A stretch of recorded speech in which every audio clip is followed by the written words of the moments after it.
Good morning, children. In today's session, I'm going to take class for 7th standard science, unit 4. Those who have the book, you can take this lesson, cell biology, page number 57. Okay, children. So we'll say what is cell biology first. So it's a cell biology, it's a branch of structure and function of the cell. So cell biology is nothing but we are going to know about the structure and the function of the cell. Okay, children. Now page number 58 you can take. First they have given the introduction. Sona had a dinner. Some hour later, she experienced a stomach pain. So after she had a dinner, so after some time she got a stomach pain and went to a clinic. So she went to the doctor because she had a stomach pain after taking the food. After examination, the doctor told Sona that she had eaten food contaminated with a type of bacteria. That is, a food contaminated with bacteria. She had taken the food which might have caused food poisoning. Okay, because of this, what happened? She got a food poisoning because she ate the food contaminated with the bacteria. So bacteria are microorganisms that can be seen only under microscope and not through a naked eye. Okay, so Salmonella species is a bacteria that can cause foodborne infection. So what is the name of the bacteria? Salmonella.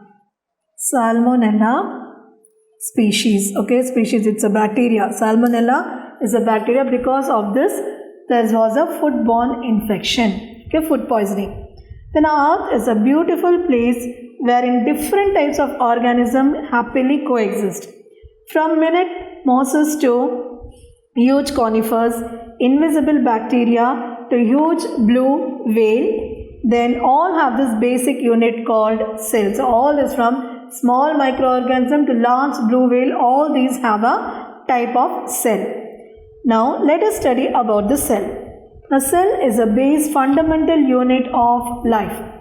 The building wall is made of numerous bricks. Okay, this is a wall made of bricks.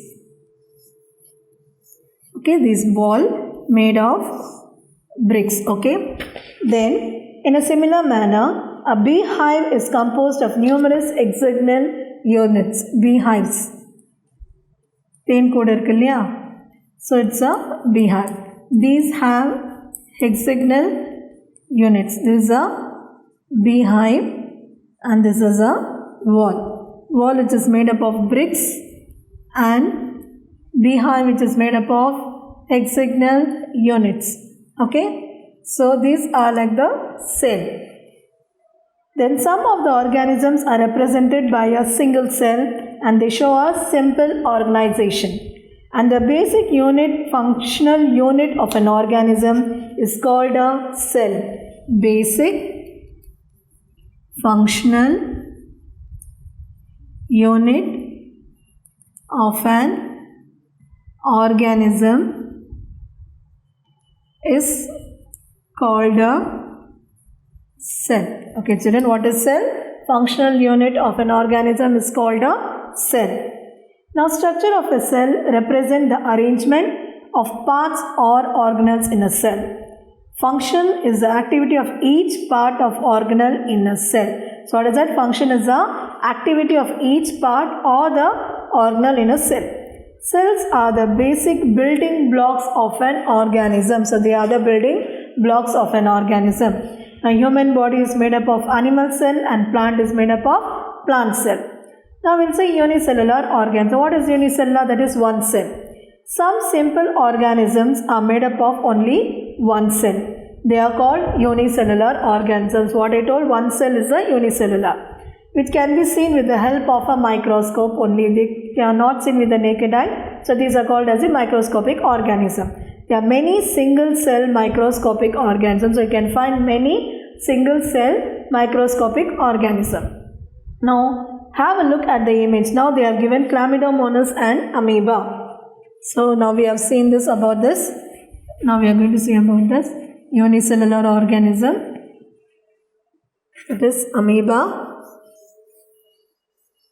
It is amoeba is here. Then, this is amoeba and Chlamydomonas.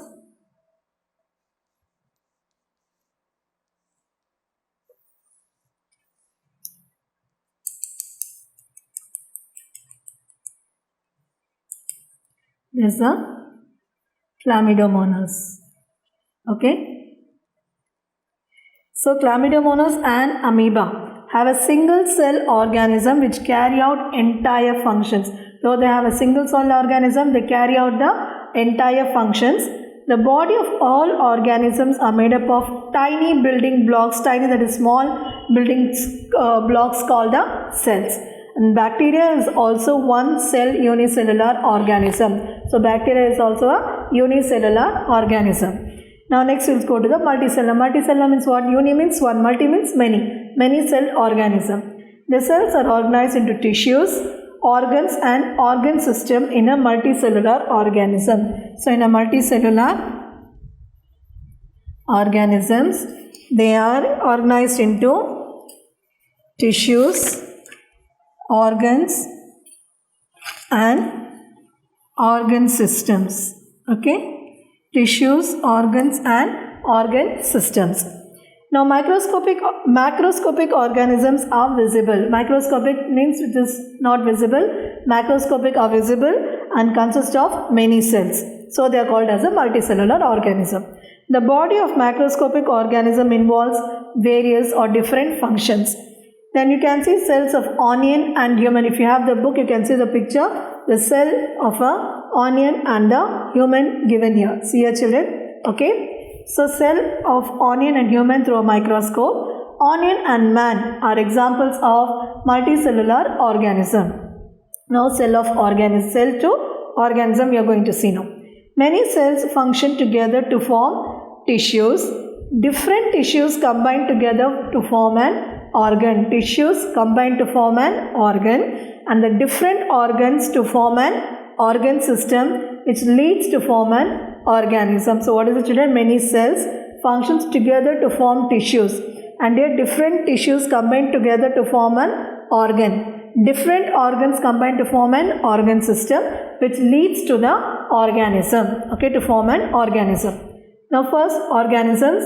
Many types of organ systems function together in a body, like respiratory system, digestive system, excretory system, circulatory system, etc. So many types of organ function together, like respiratory, circulatory, excretory, all these, okay. Then organ system. Many organs together form an organ system which is concerned with a specific function. For example, respiratory system has organs like nostrils, nasal chamber, windpipe and the lungs, okay, that helps in the process of respiration. So that's a nasal chamber, nostrils, then windpipe, lungs, all this helps in the respiration. Then in a plant, so in the human body, respiration is like nasal chamber, windpipe and lungs. Now if we take the plant, so that is the root system consists of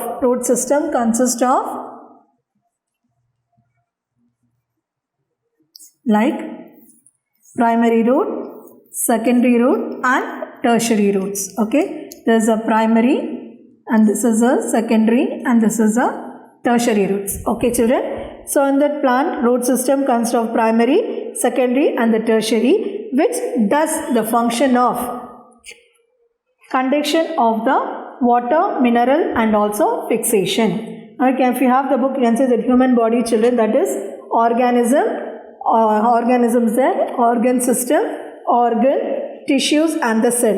Same way for the plant body, organism, organ system, organ, tissue and the cell they have given. See, those who don't have the picture, you can see in this picture children. Then next is organ.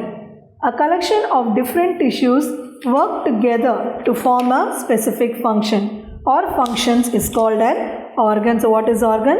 A collection of different tissues work together to form a specific function or functions is called as an organ.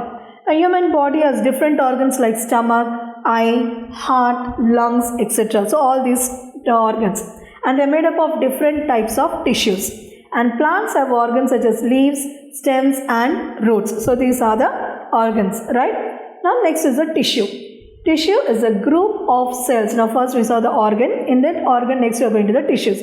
Now tissues are a group of cells organized for a different or a specific function. Now tissues have following features like same shape or different shaped cells. To perform a common function or the same function. Now human and other animals are made up of nervous, epithelial, connective and the muscle tissues. Now plants have transport, protective and the ground tissues. So humans and animals are made up of what and tissues? I said nervous, epithelial, connective and the muscle. While the plants have transport, protective and the ground tissues. So you can see the human beings and the plants tissues. Then cell. Cell is a basic structural and function unit of life. So what is the cell? It's the structural and the functional unit of the life. The cell is a building unit of the living organism. So for example, the hand picture is given there.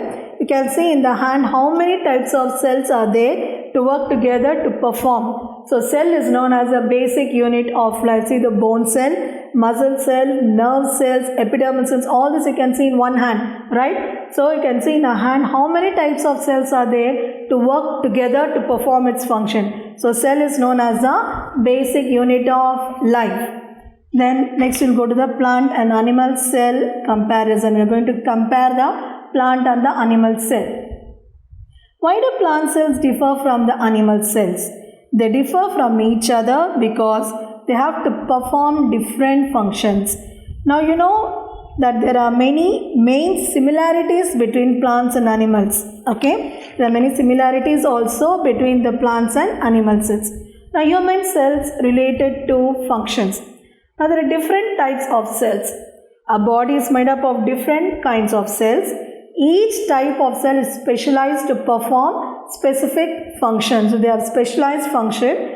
Depending on the function, cell has definite shape, size and may have some components which other type of cells do not have. That is, depending on the function, cells have specific shape, size and may have many components that the other cells do not have.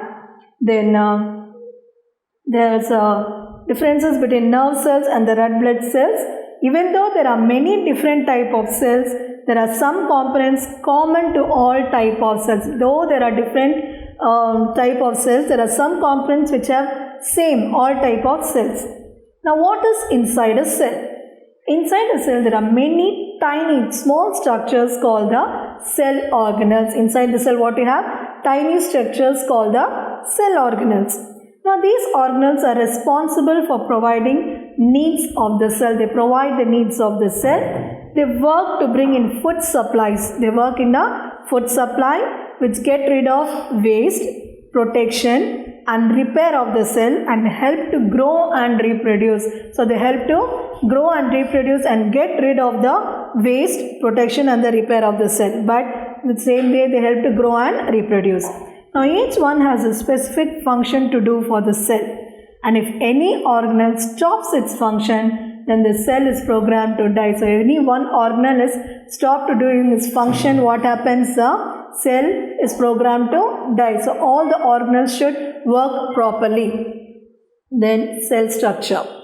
As we have mentioned before, all cells have common structure, we said. Now these are cell membrane, cytoplasm and nucleus. These are cell membrane, cytoplasm and the nucleus. Cell membrane, cytoplasm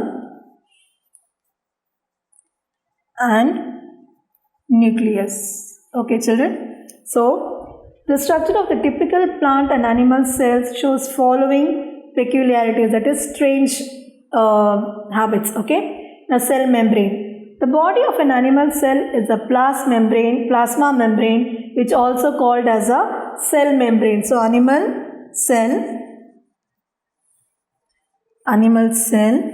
that is the boundary of an animal cell is a plasma membrane which is called as a plasma membrane or cell membrane.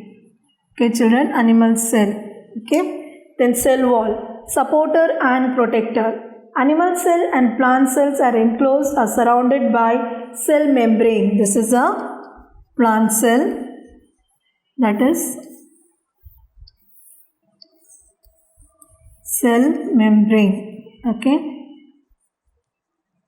Cell membrane. Then animal cells often have an irregular shape, okay, irregular shape, whereas plant cells have a much regular and the rigid. Rigid shape is nothing but fixed shape. Then plant cells have an additional layer on outside of the cell membrane. This is called as a cell wall, okay, cell wall, that provides a framework that is outside, framework for support and stability. So it gives support and stability to the cell wall. Then the cell wall is formed from various compounds, the main one being cellulose. It's formed of cellulose. Cellulose, for what it is used, it helps to maintain the shape of the plant cell. Cellulose helps to maintain the plant shape of the cell. Now this allows the plant to remain rigid. Rigid means what I said, fixed and upright even if it grows to great heights. Even if it grows to great heights, it makes to be fixed, okay. Each cell is interconnected with its neighboring cells through openings called plasmodesmata. Okay, children. Then they are given the differences, plant cell and the animal cell. See the cell wall, the outermost covering of the plant cell. Cell wall is the outermost covering of the plant cell. It maintains a shape and protects the cell. Then chloroplast is the organelle. So chloroplast, so where is chloroplast here? Here this is chloroplast. It is a chloroplast. It's an organelle characterized by its two membranes and its high concentration of chlorophyll and carry out the photosynthesis. And there is a large vacuole. Okay, large vacuole is there. What is it? This is a large vacuole. And this is a chloroplast. Okay, large vacuole. It's filled with both organic and inorganic molecules along with water to support the organelle. Same way if you see in the animal cell, you see the centriole. Centriole is there. It's like the pipes, okay. Centriole. This is a pair of minute cylindrical, that cylinder like the cylindrical cell, that is involved in the development of spindle fibers. It is used in the cell division. Then small vacuole, here you can find this, here it's a small vacuoles. Here it's same way as in the plant cell, both organic and inorganic molecules along with water to support the organelle. Now nucleus, if you find here, you know that where is the nucleus? You have the nucleus here, the nucleolus. Here also nucleus, nucleolus you can form, right? So nucleus is a control center of the cell. So nucleus is a control center of the cell and it's the largest organelle. Okay. Then Golgi bodies. Again Golgi bodies you can see here. So Golgi bodies. Here it is a complex of vesicles and folded membranes involved in the secretion as well as intercellular support. The ribosome is a minute particle consisting of RNA. So where is ribosome here? So ribosome, and found the ribosome is a minute consisting of RNA. These are polypeptides and proteins. Next is the cytoplasm. So cytoplasm, this is a cytoplasm in cell, animal cell. Here the cytoplasm includes all living parts of the cell within the cell membrane excluding the nucleus. There is no nucleus here. The cytoplasm includes all living parts of the cell within the cell membrane, only the nucleus is excluding the nucleus. Then endoplasmic reticulum. So where is endoplasmic reticulum here? Yeah, this is endoplasmic reticulum. So this endoplasmic reticulum is network of membranous tubules. Here in animal cell also you can see network of the membranous tubules involved in the protein and the lipid synthesis. Then mitochondria are the organ that is most of the cells supply adenosine triphosphate, that is ATP, of the cell used as a source of energy, and their main job is to convert energy. Okay, where it's endoplasmic reticulum, here you can found it's endoplasmic reticulum. It's a source of energy and its main job is to convert energy. Okay children, till here I have finished the lesson. So other half of lesson is there. We'll continue in the next class, children. Thank you.